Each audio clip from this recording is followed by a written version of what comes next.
तो चलिए एक गहरे रहस्य में उतरते हैं। इन शांत लहरों के नीचे ना एक खौफनाक सच छिपा है। जरा सोचिए, उस गहरे पानी और लहरों के नीचे आखिर ऐसा क्या था जो जाल में फंस गया।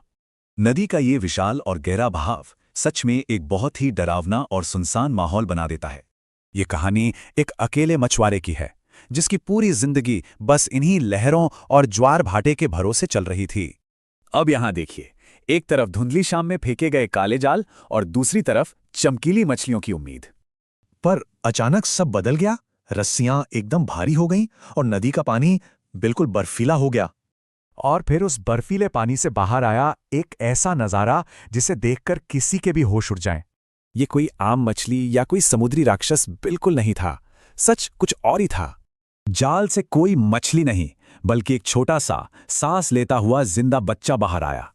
और सबसे खौफनाक बात, वो लड़का बहुत ही ज्यादा अजीब तरह से पीला पड़ा हुआ था। तो सवाल यह है कि गहरे पानी में छुपा ये बच्चा आया कहां से? क्या ये रहस्य कभी सुलझेगा?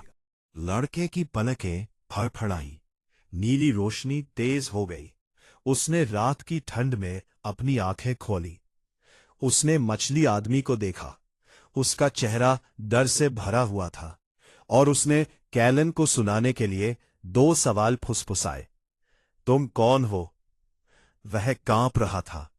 उसकी आवाज धीमी और कमजोर थी, जैसे ही आंसू उसके गालों पर एक लकीर बनाने लगे। और ये जगह कहाँ है? क्या तुम मुझे खड़े होने में मदद कर सकते हो? कृपया मुझे बताओ, दयालु अजनबी। ओह, मैं कौन हूं? हमजा नाम के मछली आदमी ने एक आह भरकर नीचे देखा। जैसे नदी में अंधेरा, तारों भरा आकाश प्रतिबिंबित हो रहा था। उसे एहसास हुआ कि लड़का अपना नाम भूल गया था। उसे उस जगह की कोई याद नहीं थी जहां से वह आया था। मैं हमजा हूं, उसने कोमल और धीमी आवाज में कहा। पानी का दोस्त जहां गहरी धाराएं बहती हैं। हमजा उस लड़के को गांव ले गया। वे लहरों को चीरते हुए नीचे गांव पहुंचे, जहां मूंगे और हरी समुद्री शैवाल से बने घर थे। हमजा उस छोटे लड़के को अपने छोटे सुरक्षित घर में ले आया, जो ठंडी हवा और लहरों से सुरक्षित था। उसने उसे नदी के मीठे फलों का एक कटोरा दिया, जिसमें भुनी हुई समुद्री घास और एक गर्म कोमल जड़ थी। लड़का चुपचाप खाता रहा। भूख अब मिट चुकी थी, जैसे भोर की किरणें धीरे धीरे धड़क रही हों। खाना उसके सीने को गर्म कर रहा था। तभी लड़के ने अपनी आंखें बंद कर ली और गहरी नींद के लिए कोने में दुबक गया। उसके मन में एक शब्द घूम रहा था, कोई नाम या कोई जगह। जैसे उसने धीरे से वह शब्द बुदबुदाया और बेहोश हो गया, जबकि हमजा उस पर नजर रखे हुए सुबह होने का इंतजार कर रहा था। लड़का अपने बिछोह का शोक मनाते हुए सो गया। जब सुबह सुनहरी रोशनी के साथ आई, तो हमजा ने लड़के को उसके सूर्य की छाया में डूबे सपने से जगाया। पानी के रास्तों और पत्थर के मेहराबों से होते हुए वह बच्चे को एक भव्य मूंगे के सिंहासन तक ले गया। ग्राम प्रधान एक गंभीर ज्ञानी निगाहों से बैठा था, एक ऐसा नेता जिसने हजारों लंबे दिन जिए थे। हमजा आगे बढ़ा और अपना सिर झुकाकर बोला, मैंने उसे नदी के निचले हिस्से में। ग्राम प्रधान अपने विशाल मूंगे के आसन से झुके और हमजा के चरणों में खड़े उस लड़के को देखा। बोलो नन्हे यात्री, मुखिया ने पुकारा, तुम्हारी स्मृति में कौन सा शब्द बसा है? लड़के ने सिर हिलाया और एक आंसू जमीन पर गिरा। उसने अपने मन में खोजा, पर उसे कुछ नहीं मिला। वह छोटा सा वाक्य ही उसके अतीत और घर की एकमात्र निशानी बची थी। वह पूरी तरह से खाली हो चुका था। महीने ऋतुओं में बदलते गए और ऋतुएं हरी लहरों और जलमय आकाश के नीचे तेजी से गुजर गईं। अब वह अजनबी नहीं रहा। लड़के ने मछुआरे के छोटे से घर को अपना घर बना लिया। वे सीपियां ढूंढते और दिन भर की पकड़ी हुई मछलियां आपस में बांटते। एक जादुई बंधन से बंधा परिवार। हंसी और कहानियों के साथ अंधारमय दिन मिट जाते। उनके बीच बने सुंदर अपने हृदय में प्रेम लिए हमजा ने उसे एक नाम दिया, उस लड़के के लिए एक नई शुरुआत, जहां से वो आया था। अरहम, उसने कहा, तुम मेरे परिवार हो। और वे समुद्र में पिता पुत्र की तरह रहने लगे। फिर 5 सर्दियां बीत गईं और 5 गर्मियां गुजर गईं। वो छोटा असहाय बच्चा नाटकीय रूप से बड़ा हो गया। 12 से 17 वर्ष का होकर लंबा, बहादुर और मजबूत अरहम अब नदी की दुनिया का हिस्सा बन गया था। वर्षों की कड़ी मेहनत और दोनों के दृढ़ संकल्प से उनकी छोटी मछली की दुकान अभूतपूर्व रूप से फली फूली। जो कभी नदी के किनारे एक नम स्टॉल हुआ करती थी, वो अब एक भव्य और प्रसिद्ध दुकान बन गई थी, जिसका दरवाजा हमेशा गुलजार रहता था। चांदी के तराजू वाले पुरस्कार से कमाए गए पैसों से अरहम ने महत्वाकांक्षी युवा दृष्टि से भूमि की ओर देखा। उसने सतह पर मौजूद सभी ज्ञान को सीखने के लिए अपनी किताबें पढ़ी। अब 17 वर्ष का, गर्व से लंबा और सीधा खड़ा, वो अपने भाग्य को चुनौती देने के लिए शहर की ओर चल पड़ा। हाई स्कूल की परीक्षाएं अंततः आ रही थी। उसकी 12वीं कक्षा की अंतिम परीक्षा बचपन को पीछे छोड़ते हुए 12 वर्ष का था, तभी से उसके मन में एक महान सपना पनपने लगा था, अपने गांव को संवारने का, उसे साहसी, उज्जवल और निडर बनाने का। उसने विज्ञान, शिल्प और व्यापार का अध्ययन किया ताकि उस घर का उत्थान कर सके जहां उसका नया जीवन शुरू हुआ था। वह स्वच्छ जल और पत्थर की बनी सड़कें चाहता था ताकि हर मछुआरे की मदद हो सके, न कि केवल उसकी। यह परीक्षा उसके भविष्य की योजना की कुंजी थी, ताकि वह अपनी भूमि पर उज्जवल विकास ला सके। उसने सर्वोच्च अंक प्राप्त किए, राज्य में सर्वश्रेष्ठ। शहर ने महान अरहम के लिए जोरदार जयकार की।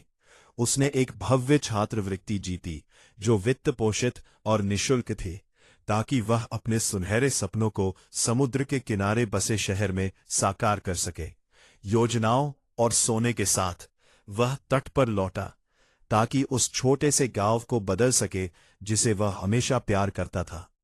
हामजा ने गर्व के आंसू बहाए जब वे रेत पर गले मिले, अपनी सुंदर भूमि को संवारने के लिए तैयार। फुसफुसाहटें तेज होती गईं, एक चौंकाने वाली नई कहानी जिसने अरहम का चेहरा पीला कर दिया। हामजा शादीशुदा था, एक पड़ोसी ने कबूल किया।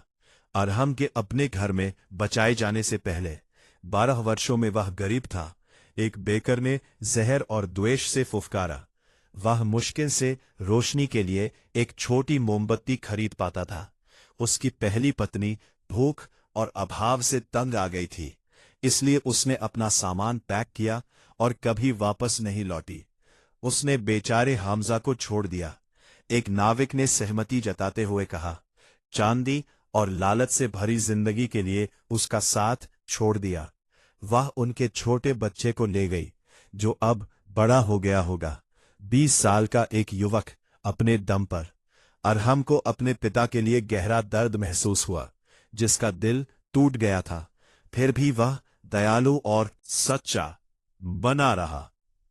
हमजा ने उस समय बहुत संघर्ष किया, दर्द में कड़ी मेहनत की, इससे पहले कि अरहम ने उसके जीवन में फिर से खुशी लाई। लेकिन जैसे ही यह खबर कस्बे की गलियों में फैली और अमीर सामंतों ने अखबार पढ़ा, उसकी पहली पत्नी और बेटे ने छपी हुई तस्वीर देखी। हमजा की सफलता और समृद्धि की चमक देखकर उन्होंने उसकी भव्य दुकान और उसकी कमाई हुई दौलत देखी और अरहम द्वारा परिकल्पित शानदार भविष्य देखा। चांदी और सोने के लालच से भरे दिलों के साथ उन्होंने अपना सामान समेटा और पुरानी कहानी को अलविदा कह दिया। 21 साल तक बेचारे हमजा को अकेला छोड़ने के बाद वे झूठी, प्यार भरी मुस्कान के साथ दरवाजे पर दस्तक देने पहुंचे। 20 वर्षीय हमजा का बेटा और पत्नी बाहर खड़े थे, रहने के लिए जगह की मांग कर रहे थे। नहीं, तुम वापस नहीं आ सकते, हमजा ने तेवर चढ़ाते हुए कहा। जब मेरी दुनिया उथल पुथल हो गई थी, तब तुमने मुझे अंधेरे में छोड़ दिया था।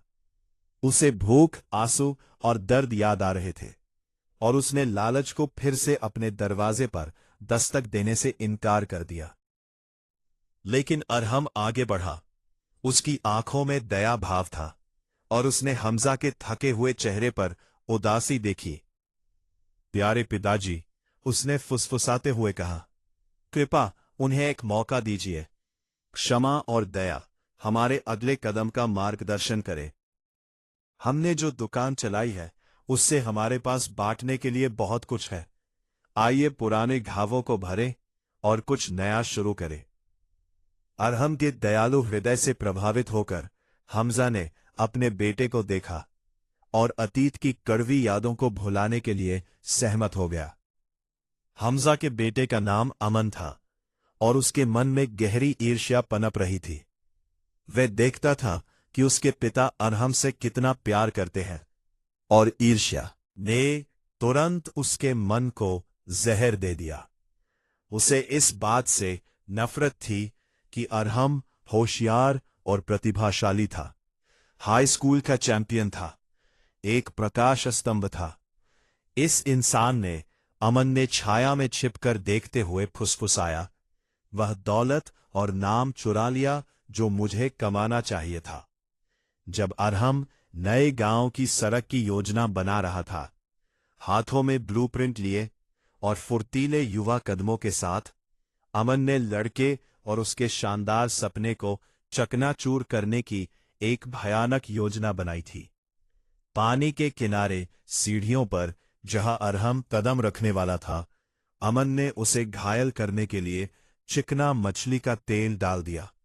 जब अरहम मुस्कुराते हुए नीचे उतरा तो वह उस खतरनाक जगह पर बने जाल में फिसल गया। वह एक भयानक झटके के साथ हवा में गिर गया और नदी में एक कठोर चट्टान से जा टकराया। उसका सिर पत्थर से टकराया और पानी लाल हो गया और वह शीशे की आत्मा की तरह गहराई में बह गया, लेकिन उसका हाथ एक पेड़ की पतली जड़ में फंस गया।